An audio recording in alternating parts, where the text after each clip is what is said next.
যেখানে বিক্ষোভ হচ্ছে তারা তো ওই আমেরিকান গভর্নমেন্টের বিরুদ্ধে বিক্ষোভ করছে। তা আমাদের এখানে আওয়ামী লীগ কার বিরুদ্ধে বিক্ষোভ করবে? আমার মনে হয় আমাদের মাননীয় সাংবাদিক যিনি প্রশ্ন করছেন উনি বোধহয় ভেবেছিলেন যে ইলেকশন টিলেকশন হবে না আর আমরা ক্ষমতায় আসতে পারবো না, তাই তো? হ্যাঁ, যে ফিলিস্তিনের ব্যাপারে আপনি এখানে আপনার সংবাদ সম্মেলনের বক্তৃতায় পেয়েছি যে সেখানে আলোচনা করেছেন মিয়ানমার এবং ফিলিস্তিনি আজকে গণহত্যা। আসলে আমাদের আওয়ামী লীগের পক্ষ থেকে অর্থাৎ দলীয়ভাবে সারা দেশে আমরা একটু একটু বিক্ষোভ লক্ষ্য করছি। বাংলাদেশেও এরকম একটা বিক্ষোভ বা প্রতিবাদ দলীয়ভাবে করার কোনো চিন্তা আপনার আছে কিনা? ধন্যবাদ আপনাকে। যেখানে বিক্ষোভ হচ্ছে তারা তো ওই আমেরিকান গভর্নমেন্টের বিরুদ্ধে বিক্ষোভ করছে।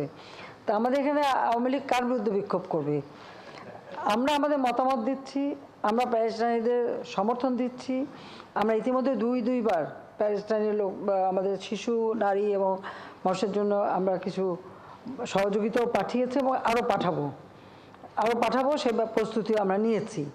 সেভাবে আমরা প্যালেস্টাইনের পক্ষে আছি এবং আন্তর্জাতিকভাবে আমরা সবসময় তাদের পাশে দাঁড়াচ্ছি। যেখানেই নির্যাতিত মানুষ সেখানেই বাংলাদেশ আছে, এটাই আমি প্রমাণ করছি। আমি যেখানেই যাই সেখানে আমার কথা আমি বলবই, কারণ যেভাবে গণহত্যা চলছে এটা অমানবিক। আর সব থেকে বড় কথা আপনারা দেখেছেন যে আজকে 900 ছাত্র, তারা নাকি ছাত্রছাত্রী মানে প্রফেসর থেকে শুরু করে সব হয়েছে এই আন্দোলন করার জন্য একমাত্র আমেরিকায়। আর এটা নাকি গণতন্ত্রের একটা অংশ, সেটাও আমাদের শুনতে হয়। যেভাবে প্রফেসরকে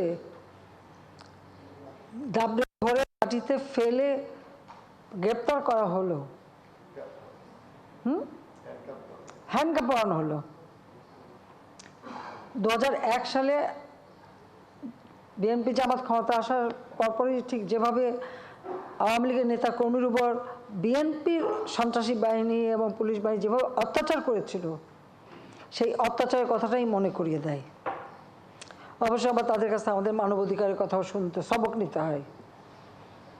এটাই হচ্ছে মানে সবথেকে দুর্ভাগ্যের।